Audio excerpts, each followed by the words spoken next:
What up, everybody? It's your boy Asian. We're back once again. Didn't get you guys last night.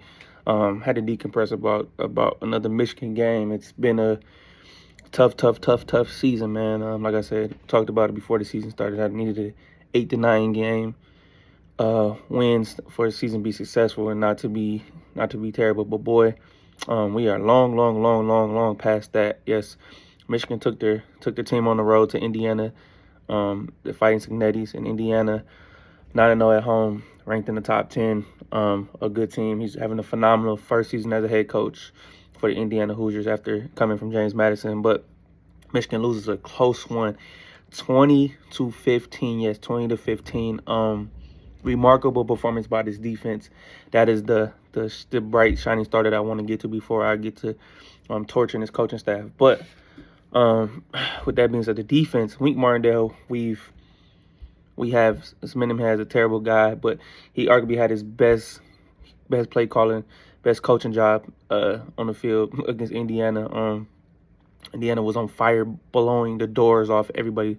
Mind you, they didn't play the toughest schedule. I think it was 103rd strength of schedule, I believe, in the country. But they were just blowing the doors off of everybody that played. And for Michigan going on the road, it was a good test for their defense. But holding them to 20 points, mainly in that second half, just completely shut Indiana down. Mainly.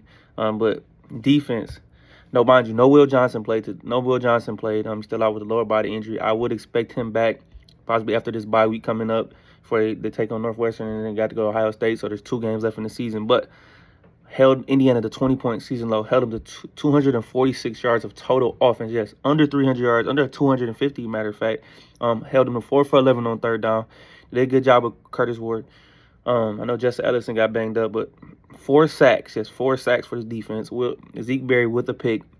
Like I said, defense played phenomenal. Wink was dialed in yesterday, and this is what I would like to see from him. And what I love to see, I didn't see no quit, didn't see no fight in the defense, and they kept playing hard. These guys kept playing.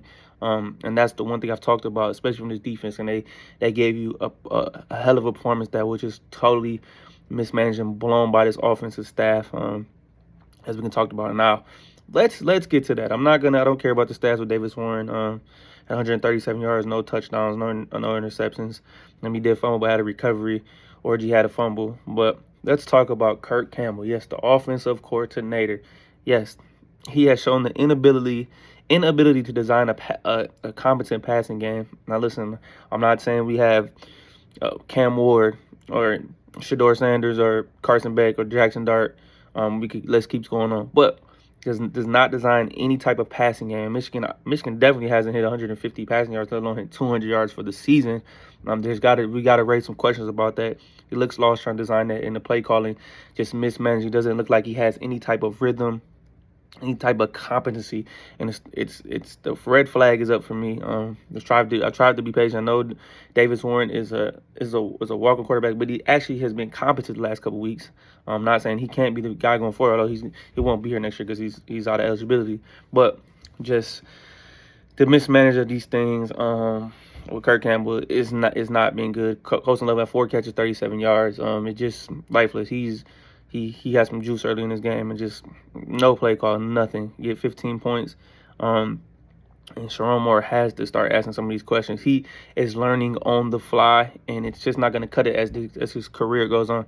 I've said it, and I'm going to keep saying it. I don't think he should be fired yet. No, I know a lot of people are calling for his head, but yes, is he making some terrible decisions and some terrible play calls?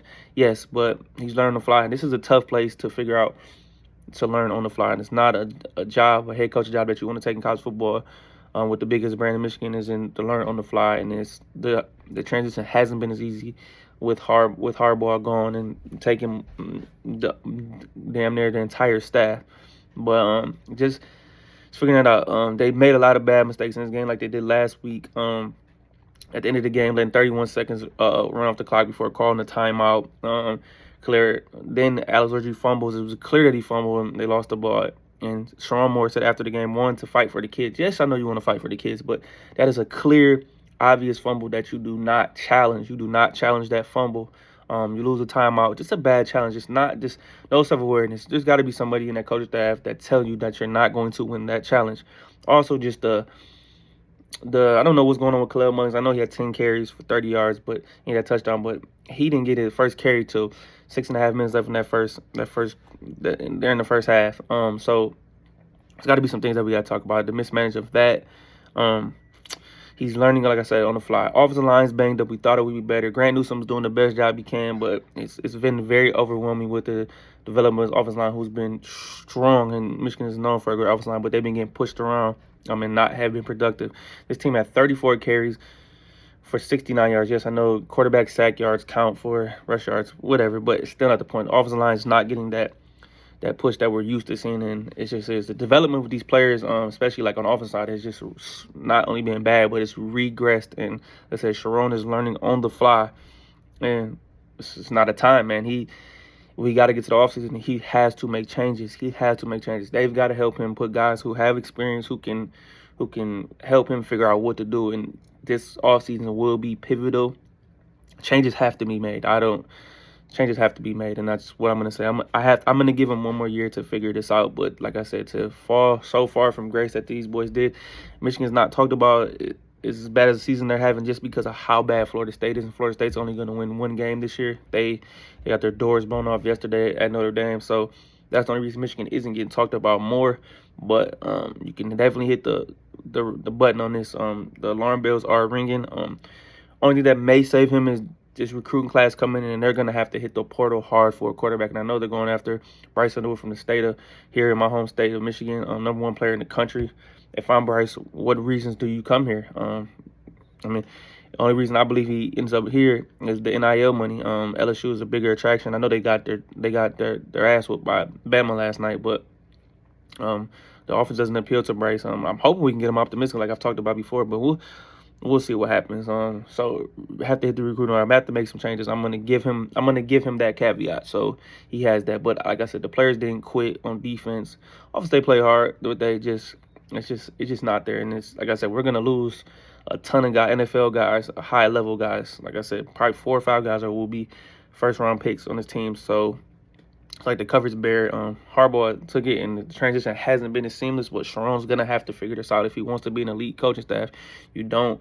The seat is gonna be hot next season. And if he doesn't get together, he's gonna end up being a scapegoat, and you don't want that. So I want him to succeed. I really do. I truly do. And this is, like I said, it's been a very disappointing season. I didn't think they were gonna be super great this year, but as far as they did, it's been one hell of a ride. Let me tell you that.